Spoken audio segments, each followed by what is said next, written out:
Hello students, today we are going to start our new chapter algebra.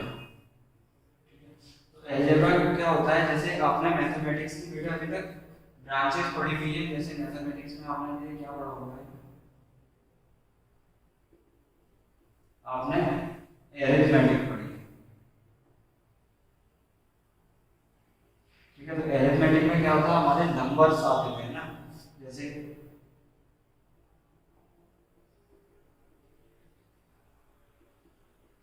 इस तरह से कोई नंबर आते थे, फ्रैक्शंस भी हमने पढ़ ली थी, फ्रैक्शंस भी हमने पढ़ ली थी, डेसिमल्स भी पढ़ लिए थे, ठीक है।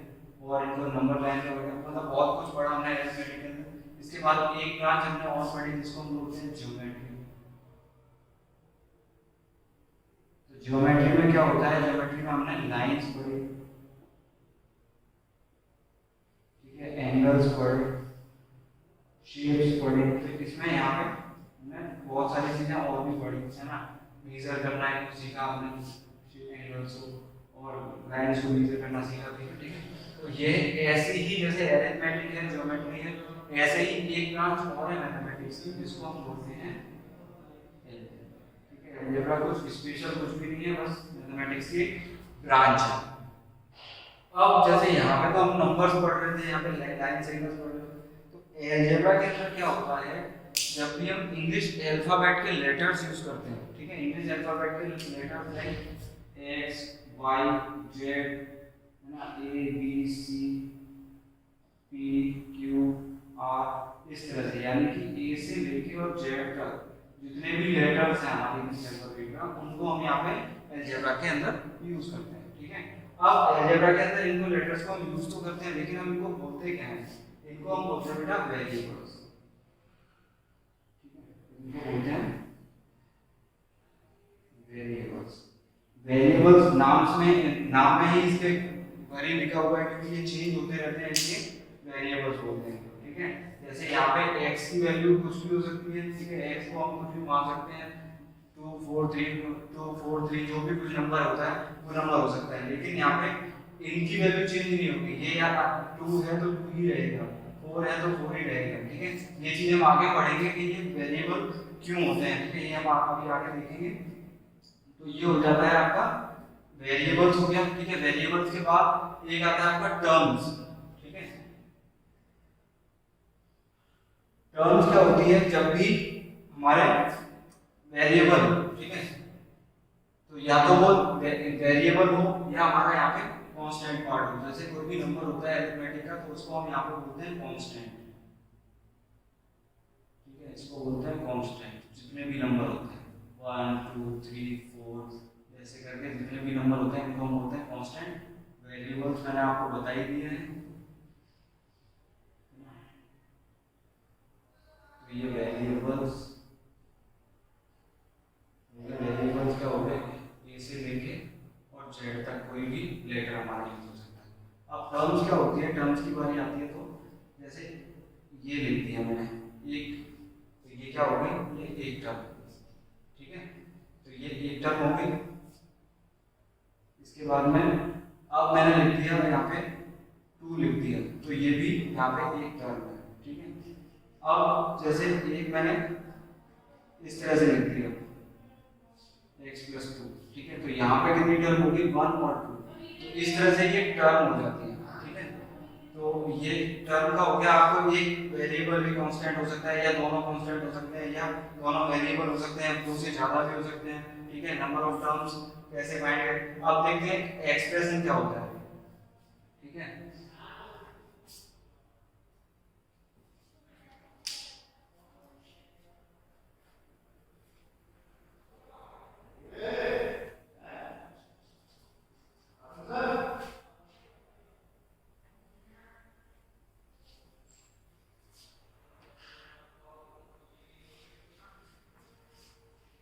यहाँ पर देखते हैं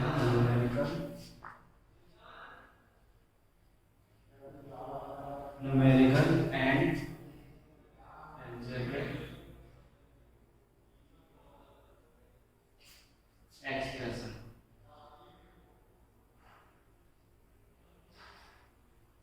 ठीक है। न्यूमेरिकल एंड अलजेब्रिक एक्सप्रेशन क्या होता है, जैसे कहीं पे हमने एक नंबर लिख दिया 2+3, तो ये हमने किस में यूज किया है, सारी वैल्यू न्यूमेरिकल है, ठीक है, नंबर लिखे हुए हैं, तो ये क्या होता है, न्यूमेरिकल एक्सप्रेशन होगा, ठीक है। अब यहीं पे मैं आपको इसको क्या कर देता हूँ, इसको x कर देता हूँ और इसको 3 कर देता हूँ, ठीक है। तो ये जो एक्सप्रेशन बन जाएगा इसको बोल देंगे हम 2 को मैंने क्या कर दिया, एक x कर दिया और यहाँ पे इसको 3 कर दिया, तो ये जो एक्सप्रेशन बनेगा इसको हम बोलेंगे अलजेब्रिक एक्सप्रेशन, ठीक है। और यहाँ पे टर्म कितनी हो जाएगी बेटा, टर्म हो जाएगी, यहाँ पे मैंने अभी आपको बताया इसमें नंबर ऑफ टर्म्स कितनी हो जाएगी, एक टर्म ये है और एक टर्म ये है, तो नंबर ऑफ टर्म्स कितनी हो जाएगी, 2 टर्म हो जाएगी, ठीक है। आपका अलजेब्रिक एक्सप्रेशन ऐसे भी हो सकता है, इसके बाद में एक्सप्रेशन आपका इस तरह से भी हो सकता है, जैसे x² + 3x + 4, इस तरह से भी हो सकता है, तो ये भी क्या है, अलजेब्रिक एक्सप्रेशन है, ठीक है। यहाँ पे नंबर ऑफ टर्म्स कितनी हो जाएगी, नंबर ऑफ टर्म्स 1 2 और 3, यहाँ पे नंबर ऑफ टर्म्स 3 हो जाएंगे, 3 टर्म्स, ठीक है। तो ये होता है आपका अलजेब्रिक एक्सप्रेशन। इस तरह से अगर होता है आपका नंबर दोनों ही लिखे हुए हैं, तो ये हो जाता है हमारे न्यूमेरिकल एक्सप्रेशन, ठीक है। इसके बाद में आपको वेरिएबल्स पता चल गए, एक्सप्रेशन कांस्टेंट पता चल गए, ठीक है। एक चीज जैसे 2x + 4, इस तरह से अगर कुछ फॉर्म लिखा हुआ है, ठीक है, तो जो x के साथ में जो वैल्यू होती है ना, x के साथ में जो भी कांस्टेंट हमारा लगा होता है, तो x के साथ में जो भी कांस्टेंट लगा होगा उसको हम बोलेंगे कोएफिशिएंट, ठीक है, इसको बोलेंगे कोएफिशिएंट, x के साथ में जो भी कांस्टेंट लगा होगा, कांस्टेंट वैल्यू जो भी होगा उसको बोलेंगे कोएफिशिएंट, ठीक है बेटा। तो ये होता है इसके अंदर। अब जैसे पॉलिनोमियल्स देखते हैं, पॉलिनोमियल्स क्या होते हैं, ठीक है।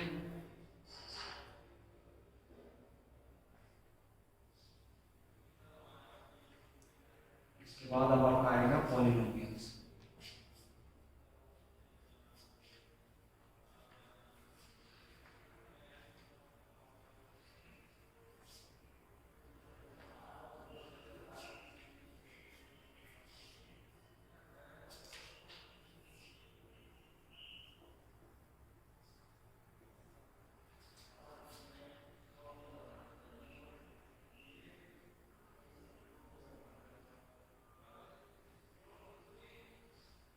पॉलिनोमियल्स, तो पॉलिनोमियल्स क्या होते हैं, जैसे अभी हमने अलजेब्रिक एक्सप्रेशन सीखा था ना, तो वो अलजेब्रिक एक्सप्रेशन ही है, उसको ही हम पॉलिनोमियल बोलते हैं। अब अलजेब्रिक एक्सप्रेशन जैसे पॉलिनोमियल में कहीं पे जिसमें नंबर ऑफ, इसमें क्या होता है, नंबर ऑफ टर्म्स की बात होती है, तो जैसे किसी अलजेब्रिक एक्सप्रेशन में या पॉलिनोमियल में इस तरह से अगर कुछ लिखा हुआ है x² + 3x, ठीक है, x² + 3x लिखा हुआ है, या कुछ और भी हो सकता है, तो ये सारे क्या है, पॉलिनोमियल्स हो जाते हैं, x² + 4x + 6, इस तरह से अगर कुछ लिखा हुआ है तो ये सारे क्या हो जाते हैं, ये पॉलिनोमियल्स हो जाते हैं। लेकिन अब पॉलिनोमियल्स में भी देखने वाली बात ये है, जैसे जिसमें एक टर्म होगी, नंबर ऑफ टर्म क्या होंगी, एक टर्म होगी, ठीक है, तो उसको बोलेंगे मोनोमियल,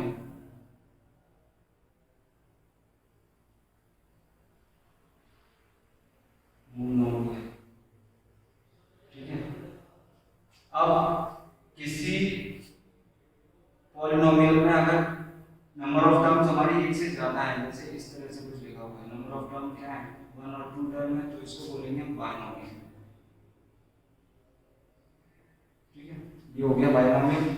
इसके बाद में जैसे यहाँ पे ये है x² + 4x + 6, ठीक है, तो ये क्या हो जाएगा, ट्राइनोमियल, तो ये हो जाएगा ट्राइनोमियल। और इसके बाद में जैसे अब एक से ज्यादा टर्म हो जाएंगे हमारे पास, एक से ज्यादा टर्म मतलब 3 से ज्यादा टर्म हो जाएंगे,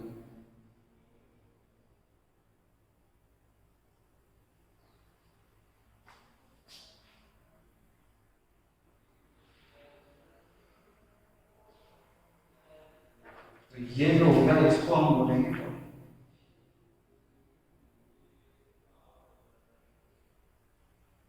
ठीक है, ये हो जाएंगे पॉलिनोमियल। समझ में आ गया आपको, मोनोमियल, बाइनोमियल, ट्राइनोमियल और पॉलिनोमियल।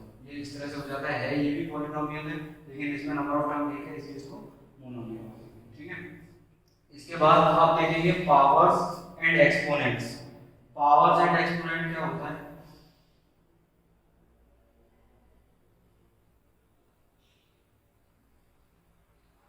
ठीक है, पावर्स या एक्सपोनेंट।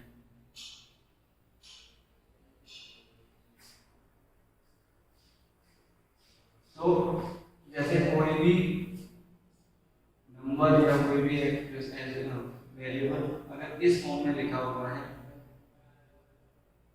ठीक है, इस फॉर्म में लिखा हुआ है, तो यहाँ पे जो नीचे ये नंबर होता है इसको तो हम बोलते हैं बेस। ठीक है, इसको बोलते हैं बेस। और इसके जो ऊपर यहाँ पे जो नंबर होता है इसको हम बोलते हैं पावर।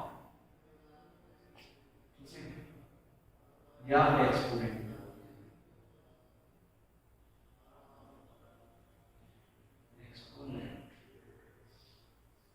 अब बड़ी क्लास में आओगे तो फिर इसको डिग्री भी बोल देते हैं। ठीक है, डिग्री भी बोल देते हैं। तो ये तीनों ही चीजें सेम है, पावर, एक्सपोनेंट या डिग्री। एक ही बात है, इसको बोलेंगे 2 टू द पावर 3। ठीक है, इस तरह से बोलते हैं, या एक नंबर ऐसे लिख देते हैं कि 4, इसको बोलेंगे 4 टू द पावर 10। ठीक है, इस तरह से बोलते हैं इसको। ठीक है, तो ये हो जाता है आपका पावर एंड एक्सपोनेंट। इसके बाद में जैसे अब इसी में क्या होता है आपका कि जिस एक एक्सप्रेशन है आपका, इसमें आपकी क्या है, डिग्री दी जाती है। ठीक है, तो यहाँ पे अगर डिग्री हमारे किसी पॉलिनोमियल की डिग्री हमारी 1 है, यहाँ पे कितनी है इसकी 1 ही तो रहेगी, इस पे भी x पे भी 1 है और 4 पे भी 1 है। तो इस अगर इस तरह से कोई बनता है तो इसको बोलते हैं लीनियर पॉलिनोमियल। ठीक है, ये हो जाता है लीनियर पॉलिनोमियल। ये हो जाता है लीनियर पॉलिनोमियल, क्योंकि इसमें क्या है, डिग्री 1 है। इसके बाद में आपका डिग्री हमारी 2 हो जाती है। इस तरह से अगर डिग्री हमारी क्या है, 2 है, हाईएस्ट डिग्री हम देखते हैं, तो हाईएस्ट डिग्री क्या है इसमें, 2 है। ठीक है, तो लीनियर पॉलिनोमियल के बाद में फिर क्या आता है, ये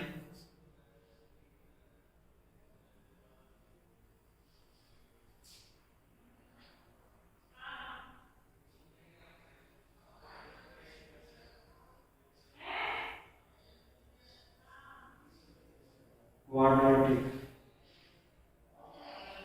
पॉलिनोमियल।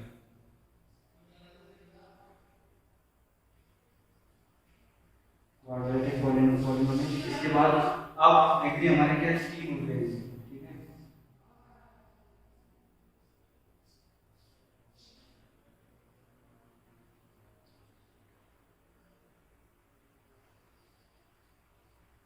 तो ये हो जाएगा, इसको बोलेंगे ट्रैप पॉलिनोमियल।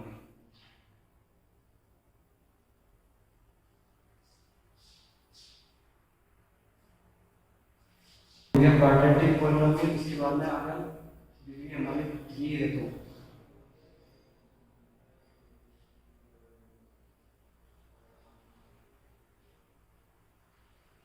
अगर डिग्री हमारी 3 है तो क्या हो जाएगा, ये क्यूबिक पॉलिनोमियल।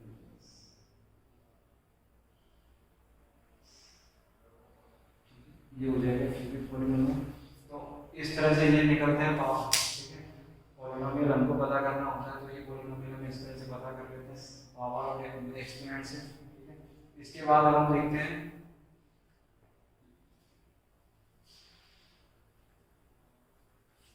इक्वेशन कैसे बनती है। ठीक है, अब हम देखेंगे इक्वेशन कैसे बनती है।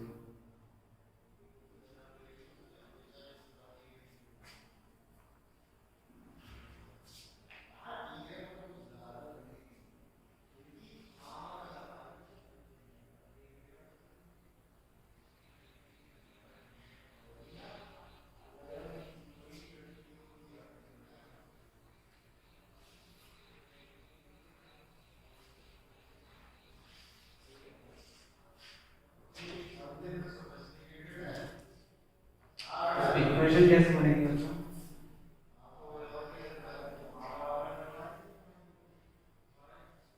तो जैसे कोई भी दो एक्सप्रेशन है, ठीक है,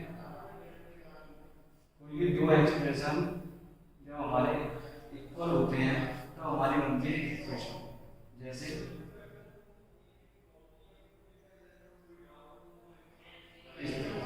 जब दो हमारे, ठीक है, इक्वेशन जो दो अलजेब्रिक एक्सप्रेशन हमारे वो जब इक्वल होते हैं तब बनती है हमारी इक्वेशन। तो ये हो जाती है इक्वेशन। ऐसे ही और भी हम निकाल सकते हैं, जैसे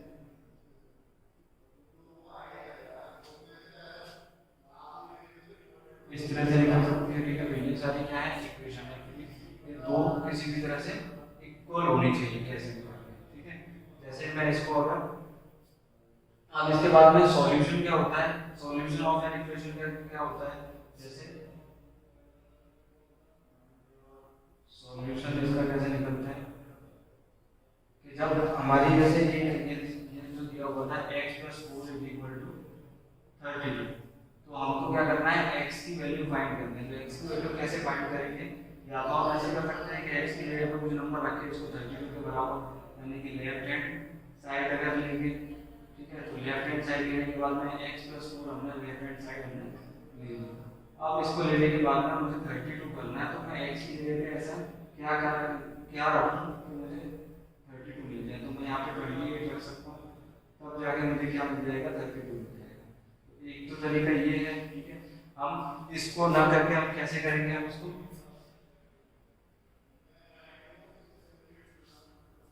इसको ऐसे सॉल्व करते हैं। हमें x की वैल्यू पता नहीं है, ठीक है, 32। अब इसको हम दूसरी साइड पर लेके जाएंगे तो ये माइनस हो जाएगा, 32 माइनस। तो अब आप आसानी से निकालोगे कि 32 माइनस 2 करोगे तो आपको मिलेगा 28। तो ऐसे आपकी इक्वेशन सॉल्व होती है। ठीक है, जब भी आप सॉल्यूशन ऑफ एन इक्वेशन करोगे